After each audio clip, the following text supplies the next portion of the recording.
Imagine your own family whispering behind your back, telling doctors you're losing your mind, just so they can steal everything you've worked for, everything. It sounds like a twisted movie plot, doesn't it? But this happened to someone I know, someone I deeply respect. I'm Victoria, and on this channel, we talk about the unbelievable things people do, the betrayals that cut deepest, and sometimes, just sometimes, the astonishing ways people fight back with everything they have. Today's story, it's one of those. It's about a woman named Elena Vance. That's not her real name, of course. Privacy is paramount here. Elena, she seemed like the quiet type, a retired librarian, orderly, precise, maybe even a little predictable to those who didn't look closely. But underneath that calm surface, there was steel, forged over decades, and a mind like a finely tuned instrument, something her betrayers tragically underestimated. They saw a gentle, older woman, easy prey. They had no idea they were playing checkers against a grandmaster of chess. What they did to her, it was calculated cruelty, wrapped in false concern. Financial ruin was just the start. They aimed for her identity, her autonomy, her very sanity. You absolutely need to hear how Elena turned their own game against them, how she unleashed a storm they never saw coming. So stick around, subscribe right now if you haven't already, because you don't want to miss the moment the tables turned, violently. This story, it's intense. It involves deep family wounds, sophisticated deception, and a payback that was, well, let's just say epic doesn't quite cover it. I met Elena through a community outreach program.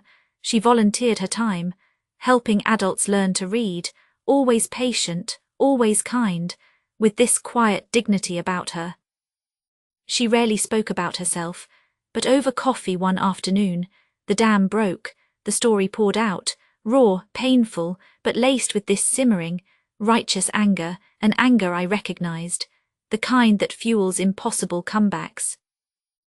She asked me to share it, anonymously, as a warning, maybe, or perhaps just to release it into the world, to say this happened, but I survived, I fought back. And now I'm sharing it with you, mostly in her own words, because no one can tell it like she did. Listen. My life, it was built on quiet order, predictability, or so I thought.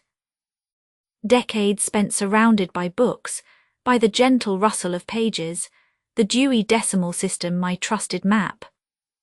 Retirement was meant to be similar, calm, peaceful, time for my garden, my reading, my chess club. Ah yes, chess, my little secret passion.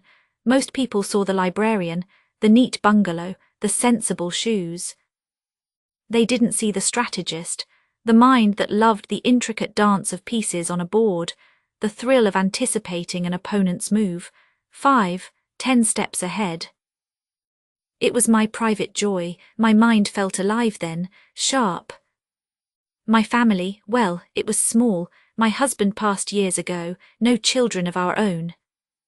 Just my sister's grandson, Marcus, and his girlfriend, Chloe.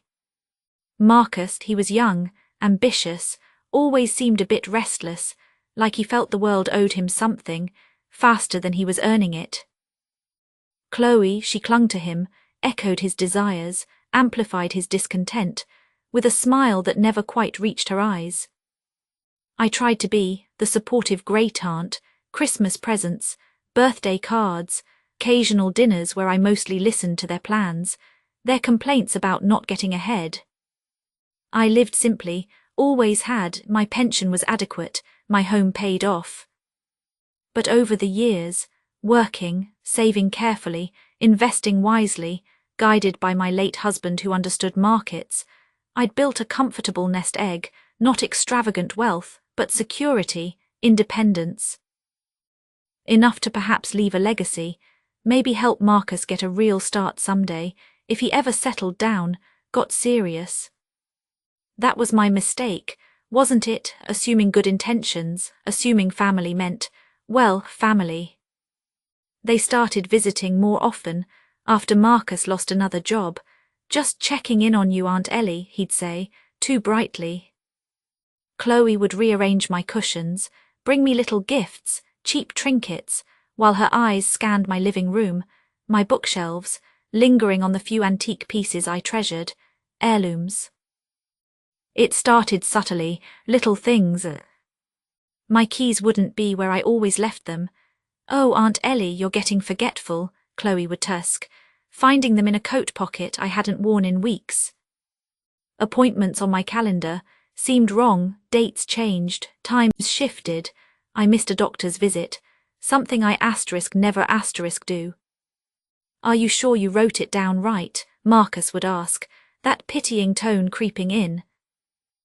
Then small amounts of cash, missing from my purse, $20 here, $50 there. I thought, maybe I'd miscounted, maybe I was getting forgetful. They planted the seed, didn't they? Watered it with false concern. They started offering to help with my online banking, my bills. "It's all so complicated these days, Aunt Ellie. Let us take that burden off you." I resisted at first. I've always managed my own affairs, but they were persistent, showing up, looking worried, sharing concerns with my neighbours, my friends at the library auxiliary. "Poor Alina, she seems to be slipping."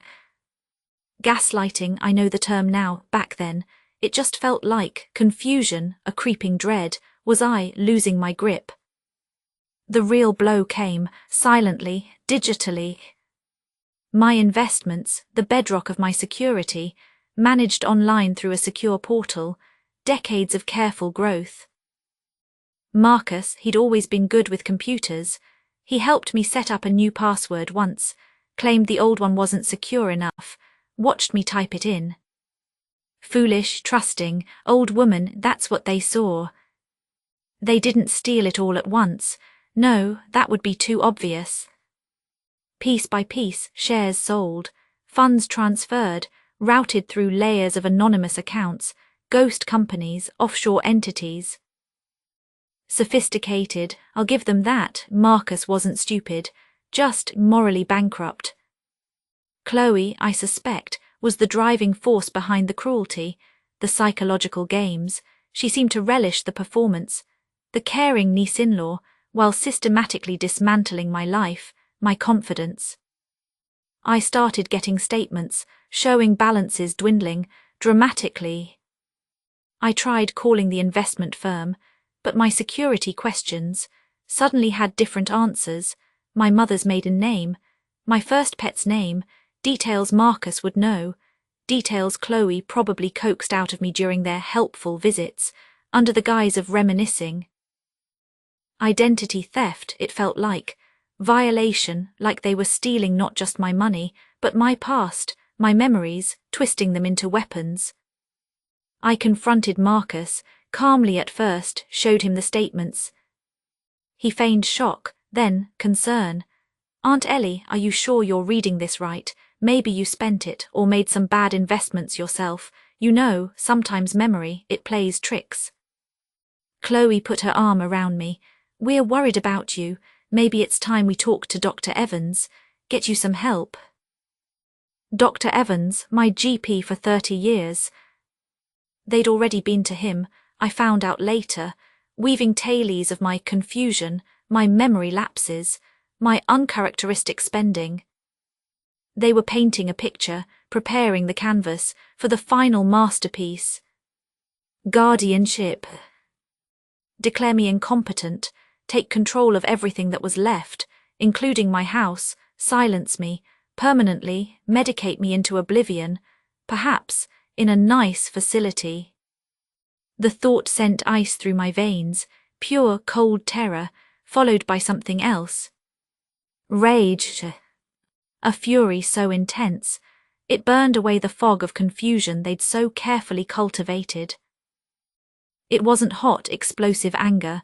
No, this was different. This was the cold, clear-eyed focus of a chess player realizing their king is under attack. Check, but not checkmate. Not yet. The turning point, it was almost absurd. They were visiting, smothering me with their fake solicitude. Chloe was making tea, badly, as usual. Marcus was tidying my desk. After they left, the air still thick with their cloying perfume and false sympathy, I found it. A piece of paper slipped under my desk blotter, maybe fell out of his pocket. Chess notation. Not from one of my games, this was different, aggressive, unfamiliar openings. But the annotations, scribbled in the margins in Marcus's distinctive handwriting, they weren't about chess pieces. QXR liquidate portfolio, BC4 isolate target, NF3 plant doubt Dr. E, Castle K side secure POA guardianship, # checkmate final control. He'd planned it like a chess game, using the language of my own passion, against me, documenting his strategy, his betrayal, in the cold, calculating language of the board. The arrogance, the monumental, sickening arrogance. That piece of paper, it was his fatal mistake. It didn't just confirm my suspicions, it ignited that cold rage into a laser beam. My mind, the mind they thought was fadding, snapped into sharp focus, the librarian vanished, the strategist took over. I knew I couldn't go to the police, not yet, they'd laid the groundwork too well. The confused old lady narrative, Marcus's notes could be dismissed as fantasy, scribbles. No, I needed proof, irrefutable, digital, medical proof. And I needed help, someone I trusted implicitly, someone with the right skills. Arthur Pendleton, my friend from the chess club, retired forensic accountant, sharp as a tack, meticulous and utterly discreet. He'd seen every kind of financial deception imaginable. I called him, my voice steady now, calm, but with an edge he'd never heard before. Arthur, I said, I believe I'm in a rather complex game, and I need a checkmate strategy, urgently. He came over immediately, listened without interruption as I laid it all out, the missing money, the gaslighting, the doctor visits, the horrifying chess notation. He examined the paper, his eyes narrowed, the sheer nerve, he murmured, then he looked at me. Elena, this is monstrous, what do you want to do? I want my life back, Arthur, I said, cold fury burning low and steady, and I want them, exposed, ruined, I want justice, not pity. Arthur nodded slowly. All right, Elena, game on. The next few weeks were a blur of quiet activity, strategic planning, executed with military precision. First, the medical front. I contacted, independently, a top neurological assessment centre in the city, used my emergency credit card, the one Marcus and Chloe didn't know about, booked a comprehensive evaluation, cognitive tests, brain scans, the works. I needed undeniable proof of my mental acuity, dated asterisk before they could force their own evaluation. Second, the financial trail. Arthur was magnificent. He dove into the digital labyrinth Marcus had created, using his old contacts, his deep knowledge of financial systems. He started tracing the liquidated funds. It was complex, bouncing through shell corporations, cryptocurrency wallets, small offshore banks. Marcus was trying to hide it, make it disappear, but Arthur, he was relentless, finding faint digital fingerprints, whispers on the blockchain. He suspected Marcus wasn't just stealing, he was trying to look like a financial genius doing it, hiding it even from Chloe, perhaps. Third, documenting their current actions. I bought miniature hidden cameras, tiny things disguised as everyday objects, a pen, a digital clock, placed strategically in my living room, my study, where they usually held their concerned conversations. I needed to catch them, in their own words, confirming their scheme, mocking my decline. It felt distasteful, spying in my own home, but the rage, the need for justice, overruled any hesitation. The evaluation results came back, perfect cognitive function, excellent scores across the board. The neurologist wrote a glowing report. praising my sharp mind, my recall, my reasoning skills, undeniable, ironclad. Arthur, meanwhile, had followed the money trail to a dead end, several dead ends. Marcus was clever, using mixers, tumblers, anonymizing services, but Arthur noticed a pattern. Marcus wasn't just hiding the money, he seemed to be consolidating it, preparing for one big move, perhaps into a seemingly legitimate, but ultimately shady, high-yield offshore investment he'd bragged about discovering online. A light bulb went off, not just for Arthur, but for me. Remembering Marcus's arrogance, his belief in his own financial genius, his impatience. A trap, a financial Venus flytrap. Could we? Arthur was hesitant. Elena, that's risky. Entrapment arguments. Arthur, I said, my voice quiet but firm. They declared war using my vulnerabilities, my trust, as weapons. It's time to use his asterisk weakness, his greed, his arrogance, against him. We found a way, through one of Arthur's more colourful, but reliable, international contacts. We learned about a bespoke investment opportunity, high risk, high reward, based in a jurisdiction with notoriously lax oversight. It sounded perfect, perfectly dodgy. Arthur, using encrypted channels and burner accounts, subtly leaked information about this opportunity, planting digital breadcrumbs where Marcus, with his specific online search habits Arthur had identified, was almost certain to find them. We tailored the bait, making it look like exactly the kind of secret deal a clever insider like Marcus would jump on, to multiply his stolen gains quickly, before anyone could trace them. We needed him to move the consolidated funds into our asterisk trap, an account, essentially, that Arthur's contact could monitor and potentially freeze or make disappear entirely, if needed. It was audacious, borderline illegal perhaps, but measured against what they had done, it felt like balanced scales.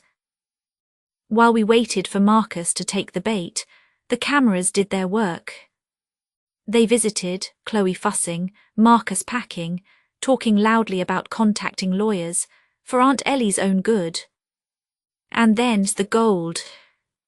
Marcus, frustrated with Chloe about something unrelated, snapped, "Just be patient, once the final transfer goes through next week.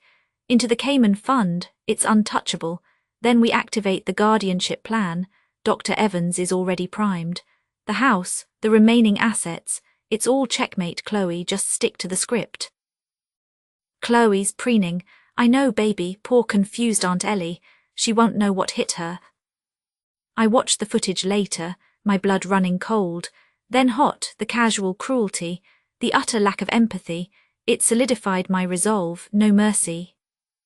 Then Arthur got the alert, a massive transfer, initiated from an IP address linked to Marcus's known devices, pouring the bulk of the traceable stolen funds into the designated Cayman account, our trap. He took the bait, hook, line and sinker, driven by greed, arrogance, and the belief that he was smarter than everyone, especially his fadding great-aunt. Now we had everything. The medical report proving my sanity. The digital trail leading to the trap account. The video evidence confirming their conspiracy in their own voices. And Marcus's own chess notation, the blueprint of his betrayal. It was time to flip the board. Marcus and Chloe, feeling confident, decided to accelerate their plan. They organized a family meeting, inviting distant cousins, neighbors, people they'd been grooming with their concern. The purpose, to present a united front, express their heartbreak over my decline, and subtly suggest the need for formal care and financial oversight, by them, naturally. They held it in my own living room. The audacity never stopped. They thought it was their stage, their final move, to cement their narrative. They had no idea it was my checkmate. I let them begin, watched them perform.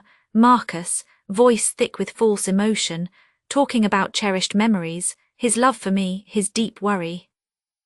Chloe, dabbing her eyes with a tissue, murmuring about forgotten appointments, misplaced things. She's just not herself anymore. The cousins looked concerned, sympathetic. My neighbours shifted uncomfortably. They liked me, but the seeds of doubt had been sown.